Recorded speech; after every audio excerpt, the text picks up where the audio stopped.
বিশ্বনবী একবার সাইয়েদনা আনাস রাদিয়াল্লাহু তাআলা আনহুকে একটা ছোট্ট জিনিস আনতে পাঠালেন। সাইয়েদনা আনাস রাদিয়াল্লাহু তাআলা আনহু জিনিসটা আনতে যে মদিনার অলিতে গলিতে বাচ্চাদের খেলা দেখে জিনিস আনতে ভুলে খেলায় দাঁড়িয়ে গেলেন। ছোট মানুষ, ছোট্ট একটা বাচ্চা যদি আমার সাথে নেই, সে কি আমার প্রয়োজন বুঝবে? আমার সেন্টিমেন্ট যেরকম বাচ্চা কি ওটা টের পাবে? ছোট্ট আনাসকে বললেন, আমার জুব্বা নিয়ে আসো। বিষ্ণু ইসলাম শাম দেশের জুব্বা পড়তেন, বলতেন জুব্বা নিয়ে এসো। জুব্বা আনতে যখন বেরোলেন আনাস রাদিয়াল্লাহু তাআলা আনহু, দেখলেন মদিনার অলিতে গলিতে বাচ্চারা কুতকুত খেলে। কি খেলে? আপনারা খেলেন? তো এই খেলা দেখে আনাস রাদিয়াল্লাহু তাআলা আনহু ভুলে গেলেন যে বিশ্বনবীর জামা আনতে হবে। উনি ভুলে যে উনিও দাঁড়িয়ে খেলা দেখতে শুরু করলেন। এখন ঘন্টার পর ঘন্টা যায়, আনাসও আসে না, জামাও আসে না। বিশ্বনবী ভাবলেন, হায় রে, আনাস মনে হয় ভুলে গিয়েছে, কি আর করা, যাই নিজের জামা নিজেই নিয়ে আসি। বিশ্বনবী বের হলেন জামা আনতে। বের হয়েই দেখে মদিনার গলিতে বাচ্চারা খেলতেছে, ওইদিকে আনাস রাদিয়াল্লাহু আনহু দাঁড়ানো। বিষ্ণু ইসলাম কিছু বললেন না, যে উনিও আনাস রাদিয়াল্লাহু তাআলা আনহুর পাশে দাঁড়িয়ে খেলা দেখতে আরম্ভ করলেন।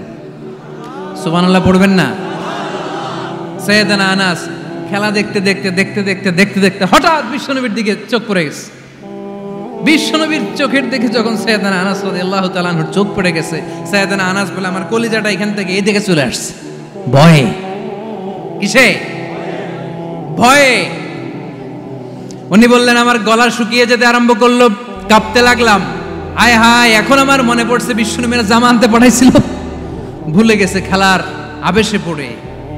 উনি বললেন, বিশ্বনবী আমারে ধমক দেন নাই, আমার গায়ে হাত তোলেন নাই, জামা আনতে পাঠাইছি, এখানে খেলা দেখতেছো এটাও বলেন নাই, বিরক্তিও প্রকাশ করেন নাই। বিশ্বনবী শুধু একটা হাসি দিয়েছেন, স্মাইল।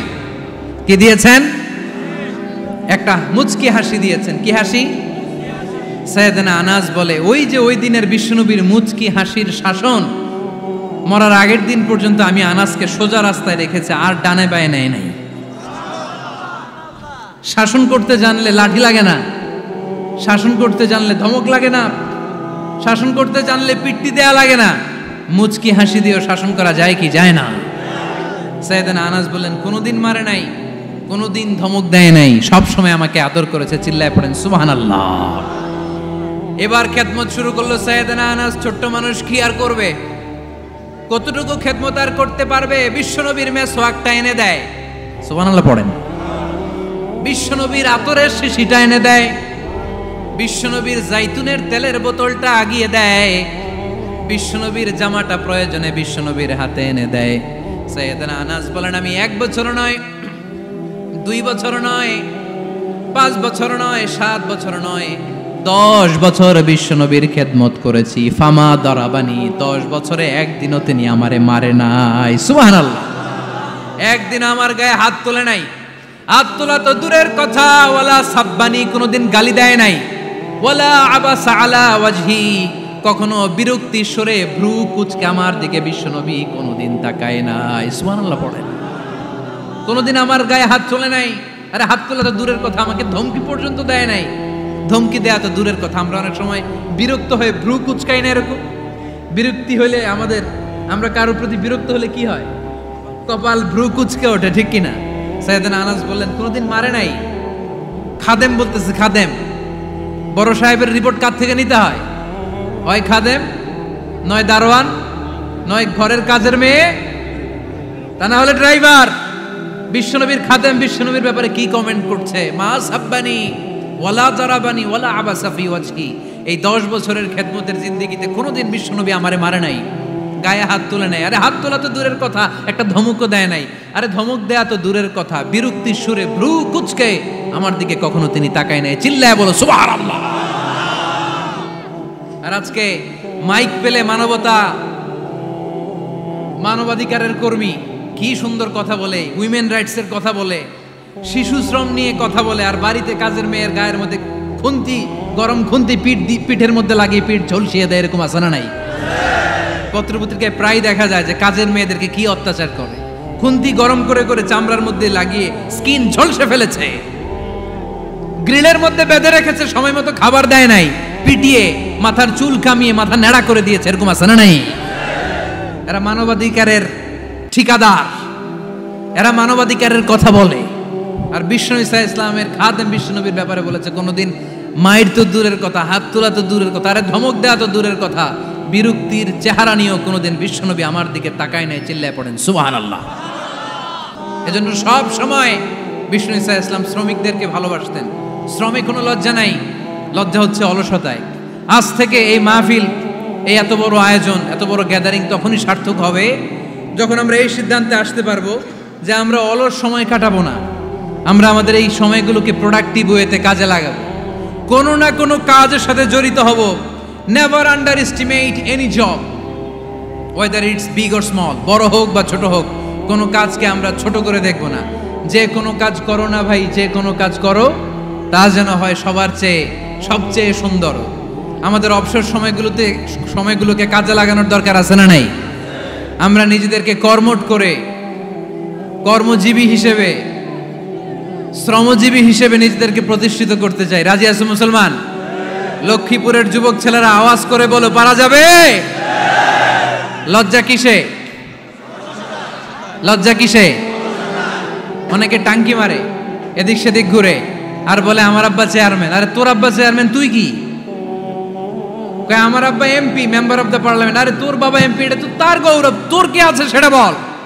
এজন্য নিজের পায়ে দাঁড়াবো। অলসতার সাথে আমাদের কোনো সম্পর্ক। আজকের এই মাহফিল থেকে আমরা অলসতা, অকর্মণ্যতাকে নো বলে দিলাম। অলসতাকে আমরা কি বললাম? আরো জোরে বলতে হবে, অলসতাকে কি বলবো? আর সব সময় কর্মঠ থাকবো, এনার্জেটিক থাকবো, নিজের পায়ে দাঁড়াবো, আইডিয়া জেনারেট করব, এন্টারপ্রেনার হওয়ার চেষ্টা করব, নতুন নতুন উদ্যোক্তা হওয়ার মাধ্যমে আমরা আমাদের নিজেদের ভাগ্য পরিবর্তনের চেষ্টা করব। কারণ আল্লাহ বলেছেন, ইন্নাল্লাহা লা ইউগাইয়িরু মা বিকাউমিন হাত্তা ইউগাইয়িরু মা বিআনফুসিহিম। আল্লাহ তাআলা ততক্ষণ পর্যন্ত কোনো জাতির ভাগ্যের চাকার পরিবর্তন করে না যতক্ষণ পর্যন্ত ওই জাতি নিজে নিজের ভাগ্যের চাকার পরিবর্তন করতে না চায়। চিল্লা এখন ঠিক কিনা? করে নেই। আল্লাহ শিক্ষা দিয়েছে, যেই পরিস্থিতিতে থাকো না কেন তোমাকে শ্রম ব্যয় করে, কষ্ট করে তোমার উপার্জন করতে হবে, রিজিকের বন্দোবস্ত করতে হবে। চিল্লায় বলেন ঠিক কিনা? ইসলাম আমাদেরকে এটাই শিখিয়েছে, কাজে লজ্জা নাই।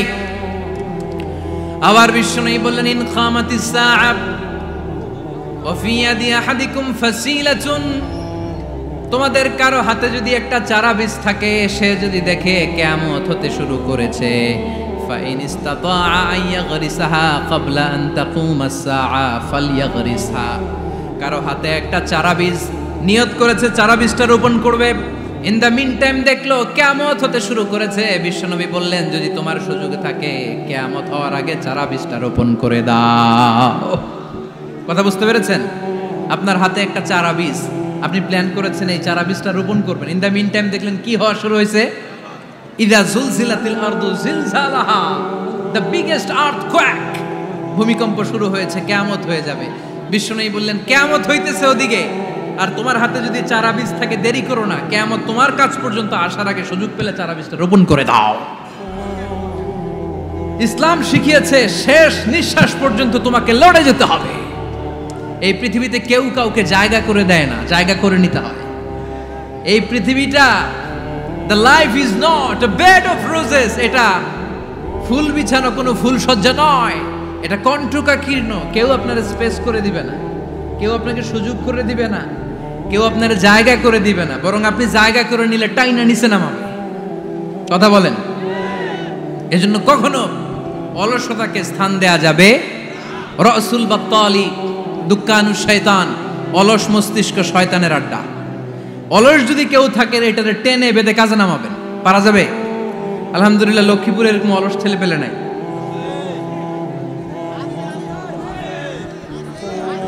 আছে? আমরা আজকে অলসতাকে নো বলে যাবো এই মাহফিল থেকে। অলসতাকে আমরা কি বলবো? আওয়াজ করে বলতে হবে, অলসতাকে কি বলবো আমরা? মুমিনের জীবনে কোনো অলসতা নাই। অলস হয় মুনাফিকরা। অলস হয় কারা? চিল্লায় বলতে হবে। মুমিনরা অলস হয়। অলস হয় কারা? এজন্য কোরআনে আল্লাহ একথাও বলে দিলেন, ওয়াইদা কামু ইলাস সালাতি কামু কুসালা ইউরাউনান নাসা ওয়ালা ইয়াযকুরুনাল্লাহা ইল্লা কালিলা। সুবহানাল্লাহ পড়েন। মুনাফিকরা যখন মানুষকে দেখানোর জন্য নামাজে যায়, ওই নামাজে তাদের ইখলাস নাই, ওই নামাজের ভেতরে তাদের কোনো খুশু খুদু নাই, ওই নামাজের ভেতরে আছে শুধু অলসতা। ওই নামাজে কি আছে?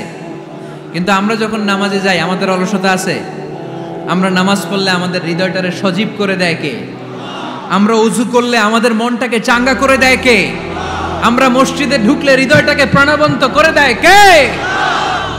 মুমিন তো নামাজে গেলে চাঙ্গা হয়, মুমিন ওযু করলে চাঙ্গা হয়। বিষ্ণু ঈসা ইসলাম বললেন, ইয়াকিদু শাইতানু আলা কাফিয়াতি রাসি আহাদিকুম ইদা নাম। খেয়াল করে শুনবেন লক্ষ্মীপুরের ভাইয়েরা, চমৎকার একটা হাদিস। আমরা যখন ঘুমোতে যাই, শয়তান আমাদের প্রত্যেকের মাথার পিছনে 3টা অলসতার গিট মারে। কয়টা? আওয়াজ করে বলেন। 3টা অলসতার গিট মারে। ইয়াকিদু শাইতানু আলা কাফিয়াতি রাসি আহাদিকুম সালাসা উকাব। 3টা গিট মারে যখন আমরা ঘুমোতে যাই। অলসতার 3টা গিট মেরে আমাদের কানের সামনে এসে ফিসফিস করে মন্ত্র পড়তে থাকে, আলাইসা লাইলুন তাওয়িলুন ফারকুদ, আলাইসা লাইলুন তাওয়িলুন ফারকুদ। বিশাল লম্বা রাত, ঘুমাও, অনেক সময় আছে, ঘুমাও। রাত 5টা বেজে যাচ্ছে, তাহাজ্জুদের সময় শেষ হয়ে যাচ্ছে, তখনও শয়তান বলে রাত অনেক লম্বা, ঘুমাও। ফজরের সময় পার হয়ে যাচ্ছে, সূর্য উঠে যাচ্ছে, শয়তান বলে আলাইসা লাইলুন তাওয়িলুন ফারকুদ, এখনো অনেক সময় আছে, লম্বা লম্বা লম্বা চৌড়া রাত পড়ে আছে, তুমি ঘুমাও। বিশ্বনবী বললেন, ফাইনিস্তাইকাযা ওয়া যাকারাল্লাহ ইনহাল্লাত উকদা। আমার উম্মতের কেউ যখন ঘুম থেকে জেগে ঘুম থেকে ওঠার দোয়া পড়া শুরু করে দেয়, অলসতার প্রথম গিটটা সাথে সাথে খুলে দেয় কে? আপনি ঘুম থেকে উঠেই যখন ঘুম থেকে ওঠার দোয়া পড়বেন, আপনার অলসতার প্রথম গিট খুলে দেয় কে? ঘুম থেকে ওঠার দোয়াটা কি? আলহামদুলিল্লাহিল্লাযী আহইয়ানা বা'দামা আমাতানা ওয়া ইলাইহিন নুশুর। প্রশংসা সে আল্লাহ, যে আল্লাহ আমাদেরকে লম্বা একটা ঘুম শেষে, মৃত্যু শেষে আমাদেরকে ঘুম থেকে উঠালেন। এই দোয়াটা পড়ার সাথে সাথে শয়তান যে 3টা গিট মারছে, ওই 3টার একটা খুলে দেয় কে? ফাইন তাওয়াদ্দা ইনহাল্লাত উকদা। ঘুম থেকে জেগে ঘুমের দোয়া পড়ার পরে যখন কেউ ওযু করে ফেলে, অলসতার দ্বিতীয় গিটটাও খুলে দেয় কে? ওযু করার পরে ফাইন সাল্লাত ইনহাল্লাত উকদা, নামাজের মুসল্লায় দাঁড়িয়ে যখন নামাজ শুরু করে দেয়, অলসতার 3 নাম্বার গিটটাও খুলে দেয় কে? 3টা গিট যখন খুলে দেয়, বিষ্ণু ঈসা ইসলাম বললেন, ফাআসবাহা নাশীতাল কলব। নাশীত, তখন মুমিন বান্দা সজীব হয়ে ওঠে, প্রাণবন্ত হয়ে ওঠে, উচ্ছ্বসিত হয়ে ওঠে। ওয়া ইল্লা খাবিসান নাফসি কাসলান। আর যদি ঘুমিয়ে থাকে, 3টা গিট তার মাথার পেছনে শয়তানের অলসতার লেগে থাকে, তাহলে তার দিনটা শুরু হয় অলসতা দিয়ে, আর সে হয় অলসতার রাজা। চিল্লায় এখন ঠিক কিনা? এজন্য আমরা কি অলস হতে চাই না কর্মঠ হতে চাই? কোন নবীরা কি অলস ছিলেন? পৃথিবীতে কোন নবী অলস ছিলেন? সব নবী কর্মঠ ছিলেন। বিষ্ণু ঈসা ইসলাম বললেন, এজন্য নবীরা যেহেতু কাজ করেছেন, কর্মঠ ছিলেন, আমরাও কর্মঠ হব, ঠিক কিনা? সাহাবারাও কর্মঠ ছিলেন, বিশ্বনবীর সাহাবারাও ব্যবসা করতেন। সাইয়েদনা আবু বকরের বিশাল ব্যবসা প্রতিষ্ঠান ছিল। সুবহানাল্লাহ পড়েন। আপনারা হজ উমরা করেছেন কে কে দেখি? করছেন? মাশাআল্লাহ। যারা করে নাই, আল্লাহ তাদেরকেও আল্লাহর ঘর জিয়ারতের তুমি নসিব করো। আমিন। বিশ্বনবীর মাকবারার সামনে দাঁড়িয়ে আমরা যেন সালাম পেশ করতে পারি, তুমি নসিব করো। আমিন। বাইতুল্লাহ শরীফে এবং মসজিদ নববীতে আমরা যেন সালাত আদায় করতে পারে, আল্লাহ তুমি নসিব করো। সাইয়েদনা আবু বকর রাদিয়াল্লাহু তাআলা আনহুর ব্যবসা প্রতিষ্ঠান ছিল মক্কার কাবা ঘরের পাশেই। ওনার ব্যবসা প্রতিষ্ঠানগুলো যেখানে ছিল ঠিক ওইখানে সৌদি সরকার এখন শপিং মল বানিয়ে দিয়েছে, মাতজার আবু বকর। মক্কা শহরের যেখানে বহিরাগতরা এসে ওখানে ছাগল, ওখানে ঘোড়া, উট এগুলো রাখতো, আস্তাবল রাখতো, ঘোড়া আর উট যেখানে রাখা হতো, ঠিক ওই জায়গায় সৌদি সরকার ওটার পার্কিং লট বানায় দিচ্ছে। মানে যেখানে আগে সাহাবাদের ব্যবসার জায়গা, ওইখানে বর্তমানে শপিং মল। যেখানে আগের সময়কাল সাহাবারা উট আর ঘোড়া রেখে বাঁধত, ওইখানে এখন গাড়ি ঘোড়া রাখার ব্যবস্থা করা হয়েছে। সাইয়েদনা আবু বকর অনেক বড় ব্যবসায়ী ছিলেন। ওনার নিজ টাকা দিয়ে হাবাসা থেকে আসা সাইয়েদনা বেলালকে তিনি 20,000 স্বর্ণ মুদ্রা দিয়ে উমাইয়া ইবনে খালাফের কবল থেকে তিনি মুক্ত করেছেন। সাইয়েদনা উসমান যুন্নুরাইন বড় ব্যবসায়ী ছিলেন। নিজের টাকা দিয়ে মদিনার মুসলমানেরা পানি খেতে পারে না। বিরে রুমা নামে একটা কুয়া ছিল, এই কুয়ার মালিক ছিল ইহুদি। মুসলমানেরা পানি খেতে গেলে সে বকা দিত, পানি খেতে দিত না। বিশ্বনবী বললেন, আমার সাহাবীদের মধ্যে এমন কি কেউ নাই নিজের অর্থায়নে বীরে রুমা কিনে মুসলমানদেরকে দিয়ে দিবে? সাইয়েদনা উসমান যুন্নুরাইন বলল, ইয়া রাসূলুল্লাহ, আপনার খেদমতে আমি হাজির। মুহূর্তের মধ্যে সাইয়েদনা উসমান যুন্নুরাইন নিজের অর্থায়নে বীরে রুমাটা কিনে মুসলমানদের জন্য সদকা করে দিয়েছে। তো ব্যবসা না করলে, কর্মঠ না হলে, উপার্জন না হলে সদকা করা যাবে?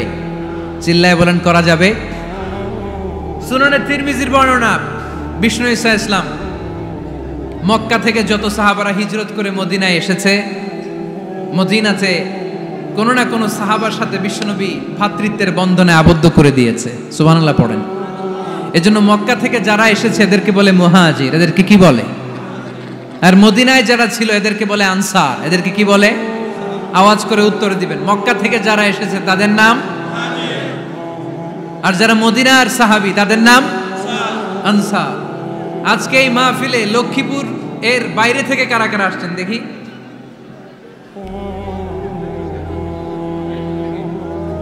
মাশাআল্লাহ, মাশাআল্লাহ, অনেক আসছে। আল্লাহ ভাইদেরকে তুমি কবুল করো, হাত নামান। এই যে লক্ষ্মীপুরের বাইরে থেকে যে ভাইরা আসছে তারা লক্ষ্মীপুরের মেহমান, ঠিক কিনা? মক্কা থেকে হিজরত করে যে সমস্ত সাহাবারা এসেছিল তারা ছিল মদিনার মেহমান। বিশ্বনবী এক এক মক্কার সাহাবীকে মদিনার এক এক সাহাবীর সাথে ভ্রাতৃত্বের বন্ধনে আবদ্ধ করে দিলেন। আব্দুর রহমান ইবনে আউফ রাদিয়াল্লাহু তাআলা আনহু, ওনার সাথে ভ্রাতৃত্বের বন্ধনে যে সাহাবীকে বিশ্বনবী আবদ্ধ করে দিলেন ওনার নাম হচ্ছে সাদ ইবনে রাবিয়া। কি নাম? মদিনার অনেক বড় ব্যবসায়ী। বিশ্বনবী বললেন, ও আব্দুর রহমান ইবনে আউফ,